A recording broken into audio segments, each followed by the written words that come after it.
Manneen barnootaa bulchiinsa magaalaa Adaamaa keessatti sagantaa ashaaraa magariisaatiin biqiltuuwwan gosa adda addaa nyaataaf oolan 6,300 dhaabaman. Dura bu'oonni manneen barnootaa tokko tokko dhaabbiin biqiltuu mana barumsaa keessatti gaggeeffamuun isaa adeemsa baruu barsiisuu milkeessuu cinaatti mana barumsaa hawwataa taasisuu fi madaala qilleensaa eegsisuu keessatti gahee guddaa qaba jedhan. Kana malees biqiltuuwwan nyaataaf oolan dhaabbachuun isaanii qaala'insa gabaas kan hir'isuudha jedhan. Akka biyyattiitti qilleensi faalamaan akka hin jiraanne biyyattiin ta'e hawwattuu jiituu akka taatu faayidaa guddaa qaba waan ta'eef namni kamiyyuu bakka jirutti bakka qe'ee isaattis ta'e naannoo akkanaa kana keessattis ta'e biqiltuu dhaabuun dirqama isaati.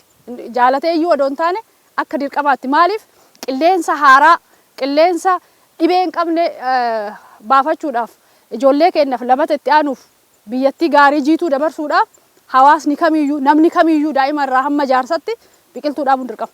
Itti gaafatamaan humna namaa Itiyoo Telekoom kibba bahaa obbo Dagafuu Dastaa dhaabbiin biqiltuu kun marsaa 6ffaaf kan adeemsifame ta'uu ibsuun waajjiraalee adda addaatti biqiltuu 60,000 industirii keessatti 40,000 akkasumas biqiltuuwwan nyaataaf oolan manneen barnootaa keessatti dhaabaa akka turan dubbataniiru. Bara kana akka waliigalaatti biqiltuuwwan 37,332 dhaabuuf karoorfame keessa magaalaa Adaamaatti biqiltuu 20,000 dhaabuuf karoorfame guyyaa har'aas biqiltuuwwan gosa adda addaa nyaataaf oolan 5,000 manneen barumsaa keessatti dhaabuu isaanii ibsuun kan dhaabnes ni kunuunsina jedhan. Marsaa 6ffaadha. Marsaa 6ffaadha. Marsaa 5 darban irratti biqiltuu adda addaa waajjiroota adda addaatitti bakka adda addaatitti dhaabaa turre. Kana keessa bakka biqiltuu dhaabinsaa kan mataa keenyaa qabna. Egzaaraab kan jedhamu bakka sanitti biqiltuu 60,000 ol dhaabne. Industirii paarkiittis waggaa arfan darban biqiltuu 40,000 ol dhaabne. Bara darbe mana barnootaa keessattis biqiltuu nyaatamtu 1,000 ol dhaabnee turre. Kutaa magaalaa Qaaqiitti waajjira hojii tola ooltummaa daangaa ce'aatti abbaa adeemsaa obbo Shibbiruu Taaddalaa kaayyoon keenya bakka mootummaan namoota harka qalleeyyii dhaqqabuu hin dandeenyetti abbootii qabeenyaa kutaa magaalaa keenyaa hirmaachisuun namoota harka qalleeyyii deeggaruudha jechuun guyyaa har'aas biqiltuu nyaataaf oolan mana barumsaa keessatti dhaabuun dabtara 2,000 deeggaruus dandeenye jirra jedhan. Abbootii qabeenyii fi magaalaa keenya keessa jiran kutaa magaalaa Qaallittii keessa jiran irraa deeggarsa kana gaafachuudhaan isaanis nu cina dhaabbatanii dabtaroota manneen barnootaa kana keessatti ijoolleen harka qalleeyyii bitachuu hin dandeenye deeggarsa ta'a kan jedhuun yaada kan amananii fudhatanii deeggarsa nu taasisaniiru. Gara daftara 2,000tti kan herregamu quxurii lakkoofsaa yoo ilaalle gara 2,000tti kan herregamuuf inni dhufneerra. Hojii tola ooltummaa daangaa ce'aatiin namoota harka qalleeyyii ta'aniif fuulduraafis deeggarsa walirraa hin cinne taasisuun kan hojjennu ta'a jedhan. Itti gaafatamaan waajjira barnootaa magaalaa Adaamaa obbo Bariisoo Doorii inisheetiivii mootummaan gadi buuse hojiirra oolchuuf bara darbe biqiltuuwwan nyaataaf oolan manneen barnootaa hundaa keessatti akka waliigalaatti biqiltuu 18,240 ol akka dhaabuu danda'an ibsanii bara kanas hojii tola ooltummaa gannaatiin manneen barnootaa hundaa keessatti biqiltuuwwan gosa adda addaa 30,000 dhaabuuf karoorfame keessaa guyyaa har'aa manneen barnootaa 18 keessatti biqiltuuwwan nyaataaf oolan 6,300 ol dhaabuu dandeenye jirra jedhan. Inisheetiivii kaantibaan keenya nuu kenne kallattuma kaantibaa keenya nuu kenneen bara darbe manneen barnootaa hunda keessa waliigala biqiltuu nyaataa 18,240 ol dhaabnee jirra.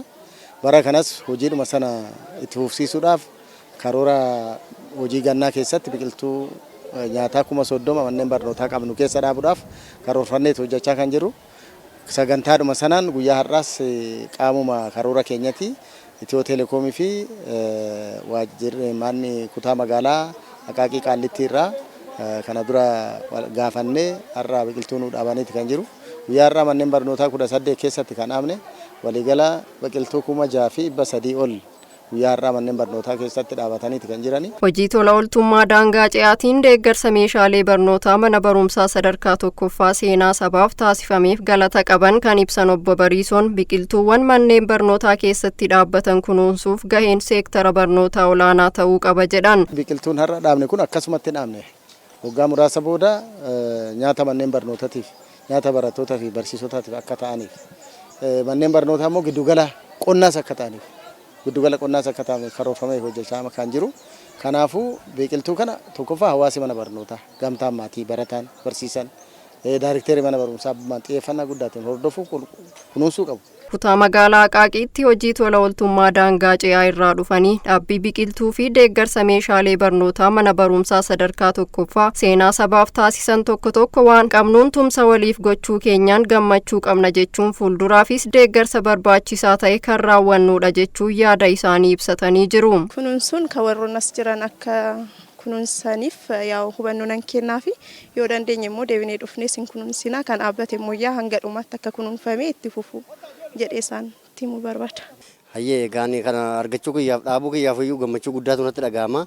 Akkasumas immoo kan nu duukaa jiran dargaggoonni jiran illee akkanumattiin jajjabina godhatanii dhufanii bakkee biraa irratti illee deemnee dhaabuu qabnan jedha. Kanaafis immoo mana barumsaa kana yookiin immoo kutaa magaalaa Adaamaa kana dhufnee dhaabuu keenyaaf kan kana achiyyuu deemnee akka hojjennu barbaadanii.